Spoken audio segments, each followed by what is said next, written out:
Come y calla, la nueva estrategia política del tardocastrismo. ¿Cómo están amigos? Bienvenidos a Noticias Importantes. Comenzamos.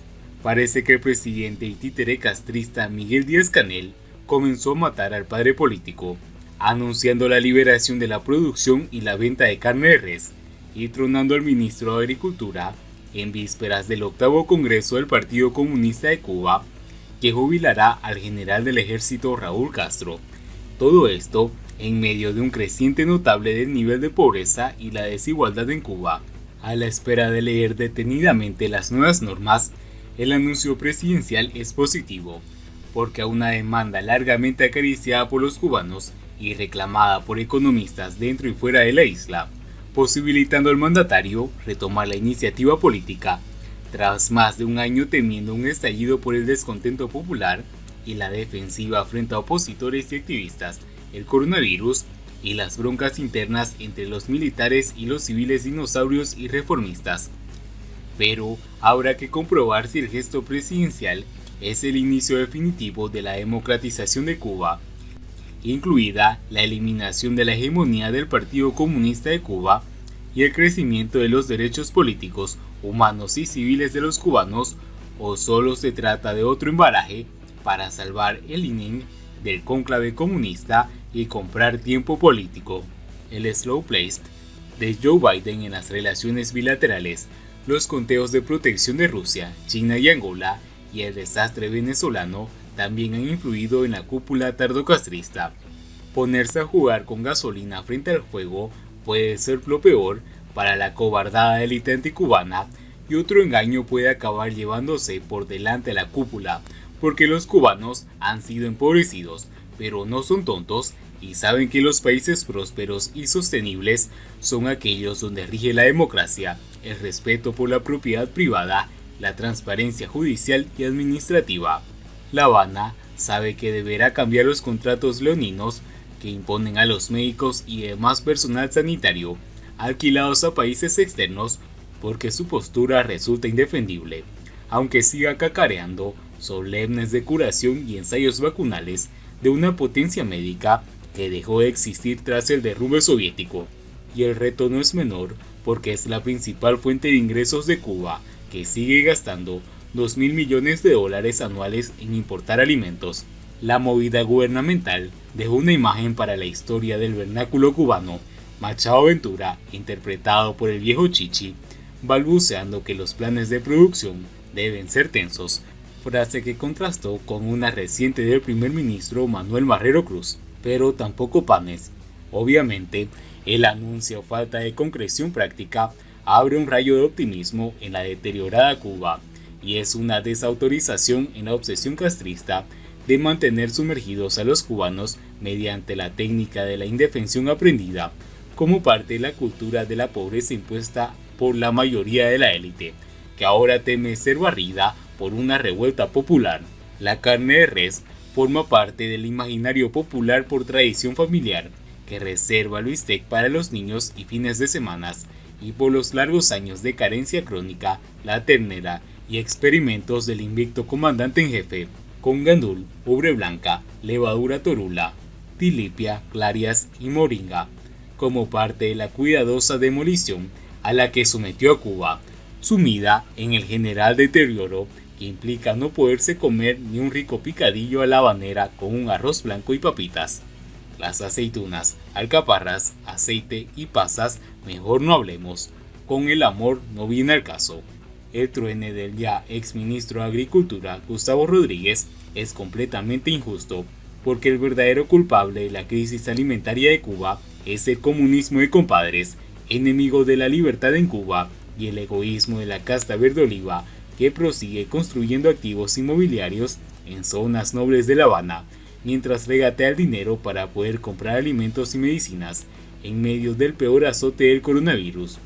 Los economistas analizan con rigor los posibles efectos de la producción y la venta de carne de res que, de ser nacional y no saboteada con reglamentos posteriores semiocultos, aumentará la oferta y regulará el precio. Aunque mientras ese momento llegue, el gobierno y la oposición deberán velar por la protección de la mayoría de los cubanos bastante golpeados por el paquete neoliberal perpetrado por el compañero Murillo, que tardó 3 días en poner a la mayoría de los ciudadanos en contra del gobierno, pese a que tuvo 10 años para su tarea de ordenamiento.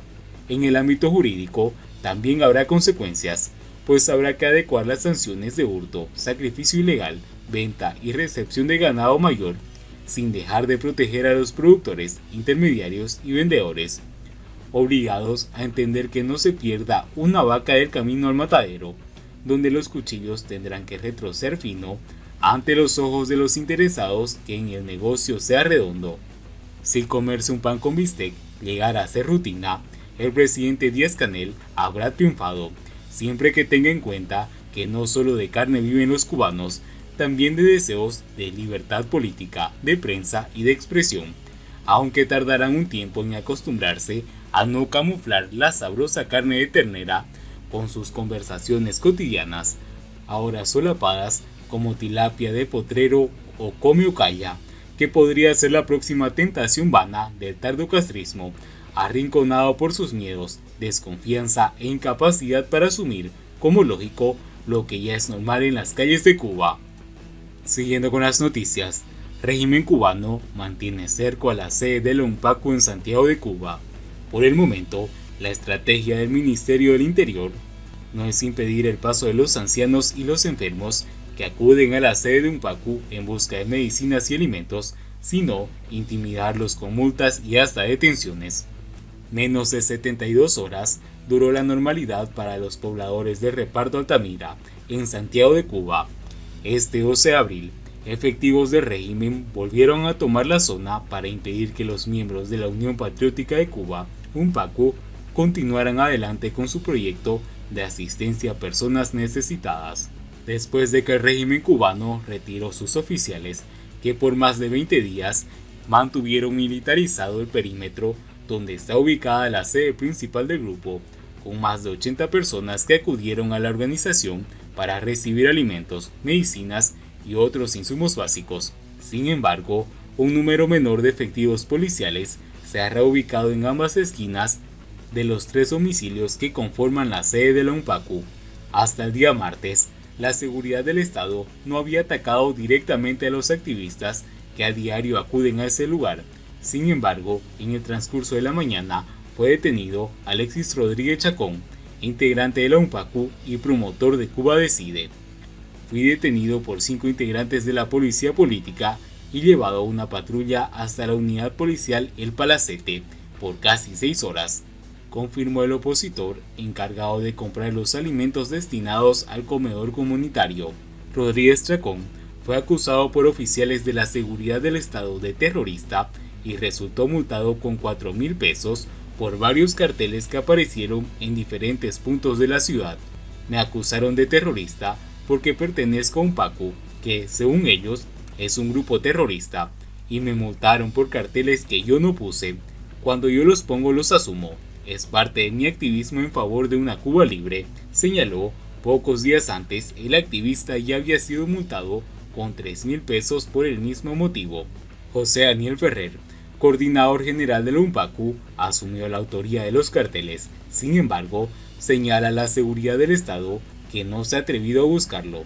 En realidad, la detención tiene un solo objetivo: amenazarme con prisión mediante estas multas, como parte de una estrategia para impedir a toda costa nuestra labor humanitaria.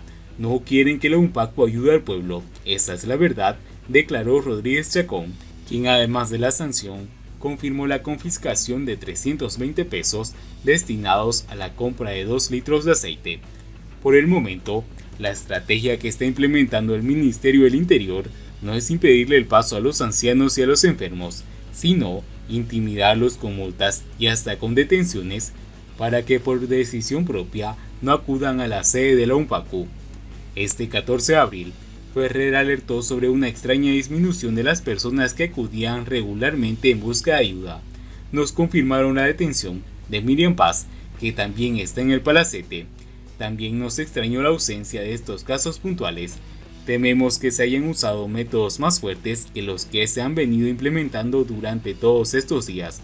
Por último, la UNPACU denunció el montaje de una nueva unidad militar del Ministerio del Interior, en la escuela secundaria a 200 metros de distancia de la sede del movimiento opositor, la que es usada para interrogatorios y amenazas contra sus miembros. El fin de semana pasado, decenas de integrantes de la UPACU pusieron fin a la huelga de hambre mantenida por 20 días en respuesta al aumento de la represión y al cerco policial. La huelga recibió apoyo de organismos internacionales, eurodiputados, congresistas cubanoamericanos, artistas y personalidades. Y bien amigos, así vamos terminando las noticias importantes del día de hoy. Espero que las noticias hayan sido de su agrado y no olviden que nos ayudaría mucho compartiendo las noticias y así poder informar a muchas más personas de la verdadera realidad en Cuba. Muchas gracias por seguirnos, no olviden suscribirse, nos vemos en el siguiente informe.